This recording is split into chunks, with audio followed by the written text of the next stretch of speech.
Hello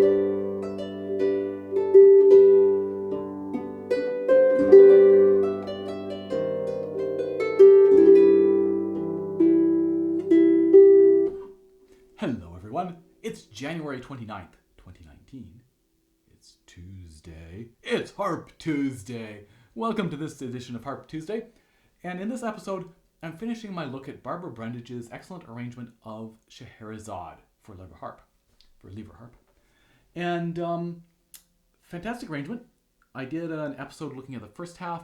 I then last week recorded myself sort of a real-time episode as I worked on this second half. And I think it's quite long, but kind of fascinating, right? And then today I'm just going to be talking about the first half in a much shorter episode. So I'm going to start just by talking about that transition. So we get the Scheherazade theme at the beginning. Then we get the first part, which is the main theme from the second movement. Then we go into the key of G and get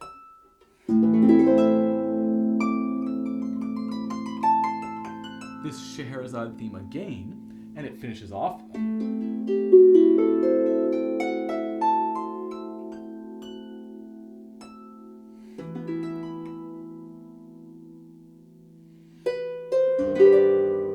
saw that D sharp there. And then it moves into this second part that I'm going to talk about, which is the theme from the third movement.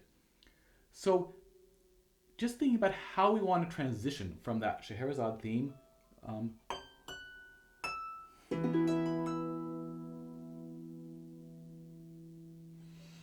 Do we want a big break?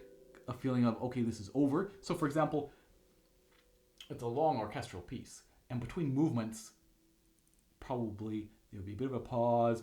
Musicians are turning their pages. Audience is getting a chance to cough. And then you start the next movement. But this is quite short. I don't know that we want that break in concentration. So that, for me, maybe something like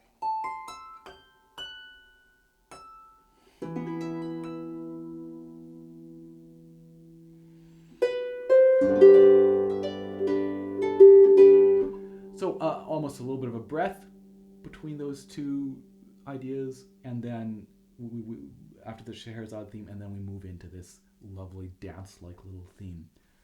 That's the second part of this arrangement. So just an interesting thing to think about, just how we get from those two movements in a way, and how much time we want to take, and how we want to transition. So when we start this,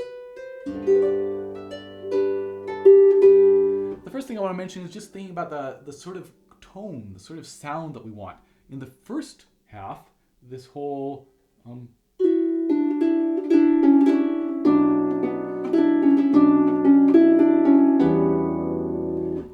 there's quite maybe some angst or so, just a bit of a drive to that, and this dark, rich sound.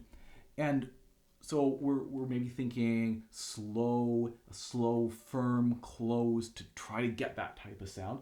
And then here in this movement,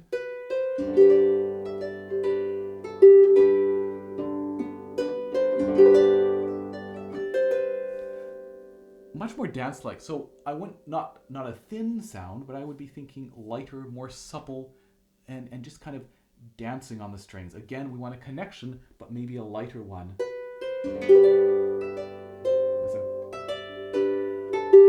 So not a heavy feeling, but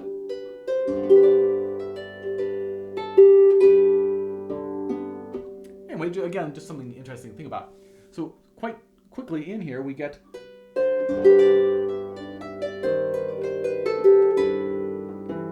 the first of quite a number of somewhat challenging lever changes. And again, if you watched that episode of me practicing this, you saw me working on that. And this one has an added complication because it's this D, so, and then we need D sharp. Well, this D is still going to be ringing as we try and change this, right? And so, in order to avoid hearing that, we need to muffle it. Now,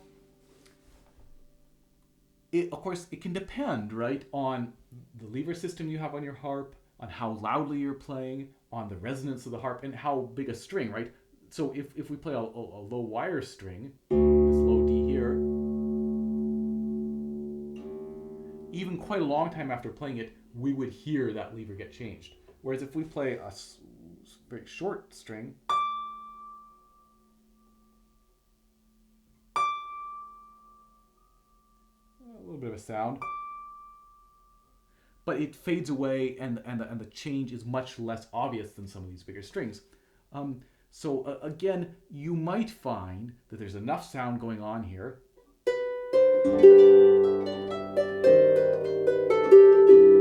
that it doesn't bother you. And of course, it's one less thing to have to do to muffle. But for me, just as a general rule, I would like to muffle any string that's recently played that I'm going to change the lever. And of course, the best time to maybe try to do that is when you're first learning it, and then maybe you can drop the muffle if you find that it's just, you don't feel like you have enough time. So to muffle, I'm looking to place my finger on the string, move up, change it, and then drop back down and play it. Of course, we can be even more efficient if, so we play, we're immediately moving up, we maybe muffle touching up here, we're already very close to this lever, we change it, and we drop right back down and play it very close to the lever again. I've talked about this before as an option on very fast lever changes to play the string immediately after changing the lever.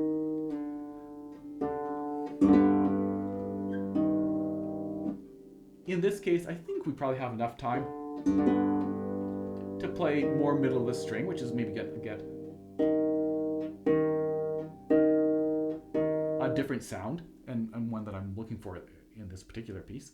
But just a good option to be aware of. And so then we just have to practice this.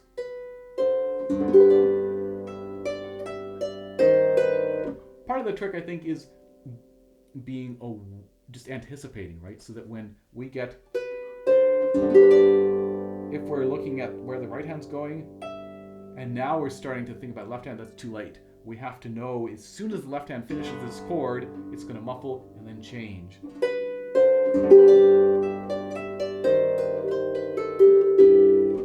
And again, the annoying thing about lever changes, if we're practicing them, if we're trying to just cycle a particular small section, we have to keep resetting. We can't just,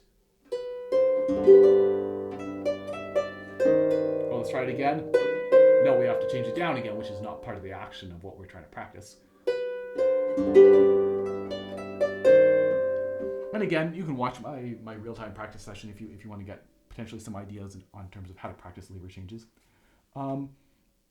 So as we go on then, the next thing I just want to bring attention to are these glisses.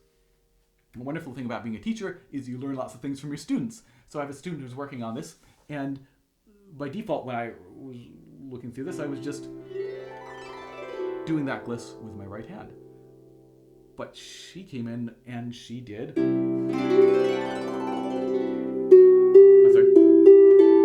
She did the down gliss with the left hand. That just makes so much sense. It means we can have a much tighter turnaround at the top because we don't have this little gap that's created as we shift fingers from finger to thumb. And it means there's no rush in terms of trying to come out of this gliss and find the right hand notes that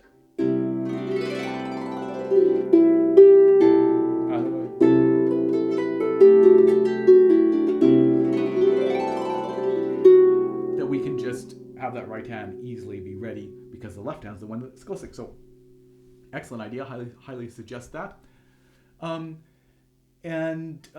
Glisses, this is a lovely little spot. I think it's a clarinet arpeggio in the original. And for me, again, the amount that you gliss might partly depend on the range of your harp. Initially, I was thinking I'm going to try to avoid glissing over these notes that I just played, right? But I wanted a little bit longer gliss. So, and I feel that I still kind of hear this chord sustaining even though I'm glissing over it. So anyway, just something to think about, play around with. Again, she's certainly not been specific in terms of where we want it because it's not in the original. It's some clarinet arpeggio that we're not precisely following. Though again, I guess you could look at the original and see what the highest note is and get an idea from that. But again, I think we can also rely on our ear in terms of what sounds good to us. Then we come out of that.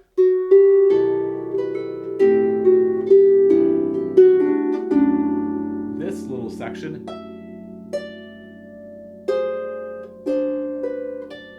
And as I was practicing, I was talking about how in something like this,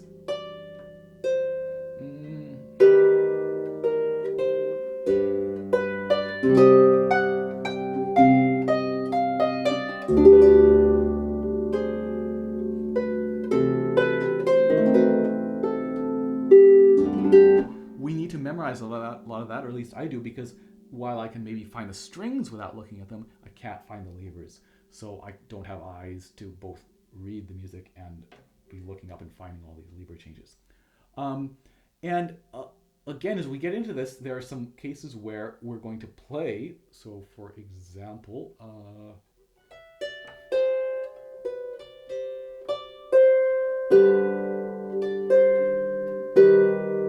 we've just played this B. We're going to play it as a flat. And of course, then we're going to play it as a natural. So we want to make sure that before we change it down, that we've placed on it. And same thing here, before we change it up, we want to place this chord, if you can see. So replace, maybe like that. But again, just being really conscious of where, not only do we have to change the lever, but where we have to muffle, same as on this. Right, because we don't want to go. Instead, we want to replace on that F. Sorry.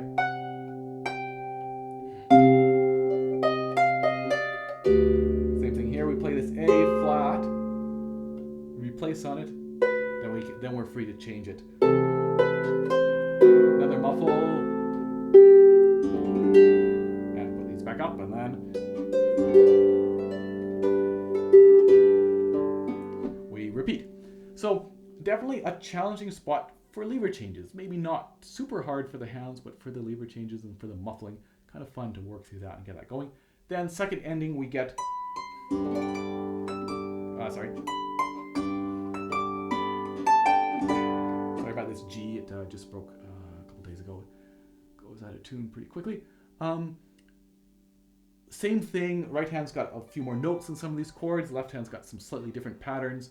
We do this again. We do get this that D sharp down there, but then that's sort of the end of the tough lever changes. Lovely ending, definitely 84, or even going into 84, big writ there, right? We've got, still got this D sharp.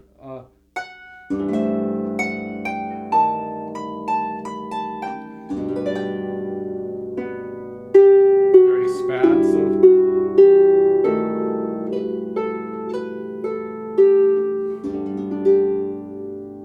And then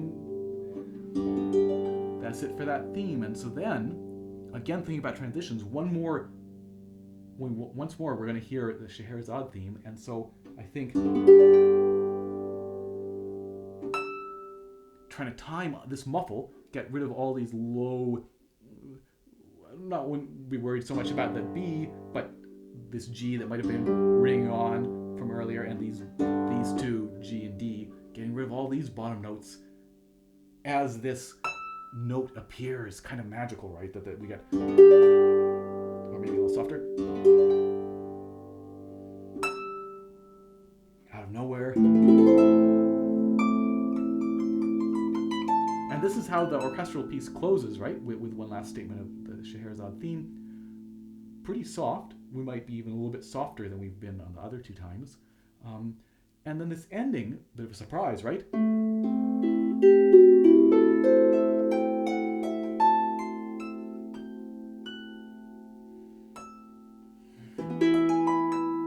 G major, E major.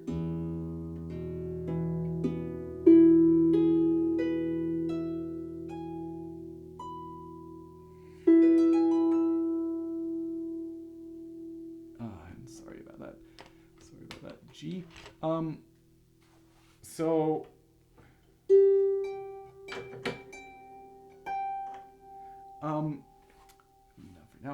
this beautiful moment. We get that G sharp to get E major instead of the E minor we might be expecting.